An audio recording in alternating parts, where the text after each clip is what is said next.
Hello guys, তো তোমরা সবাই কেমন আছো বলো। বহুদিন বাদে আজকে মা মেয়ের ঘরকন্নাতে একটা নতুন ভিডিও নিয়ে আসলাম। মাঝে কদিন আসতে পারিনি, এই জন্য সরি।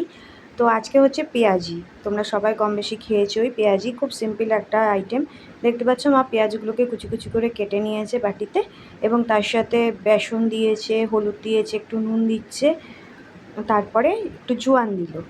তো এতে কি হবে, জোয়ানটা দিলে একটু মুখের মধ্যে পড়লে একটা আলাদা টেস্ট আসে। আমি একটু অন্যরকমই ভাবেই ট্রাই করেছি পেঁয়াজিটা। তো দেখো ভালোভাবে মেখে নিয়েছে মা। এবার গরম তেলের মধ্যে মা পেঁয়াজিগুলোকে ছেড়ে দিচ্ছে। ভালোভাবে মেখে নিয়ে গরম তেলের মধ্যে পেঁয়াজিগুলোকে ছেড়ে দিচ্ছে বড় বড় করে। এবার একটু ডুবো তেলে ভাজতে হবে, কারণ না হলে পেঁয়াজি খেতে ভালো লাগে না। তোমরা সেটা সবাই জানো। তো এই দিকটা বসিয়ে দেওয়া হয়েছে। এবার এক সাইড হয়ে গেছে, মা এই পেঁয়াজিগুলোকে আস্তে আস্তে উল্টে দিচ্ছে, যাতে আরেক পাশটা খুব ভালোভাবে হয়ে যায়। পেঁয়াজি একটু দেখবে কড়কড়ে না ভাজা হলে খেতেও ভালো লাগে না।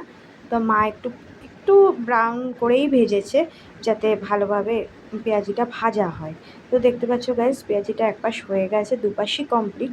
তো এবার মা আস্তে আস্তে পেঁয়াজিগুলোকে তুলে নিচ্ছে একটা একটা করে। কে পেঁয়াজি খেতে ভালোবাসো অবশ্যই জানিও। আমার তো ভাত দিয়েও পেঁয়াজি খেতে ভালো লাগে, ডাল দিয়েও ভালো লাগে।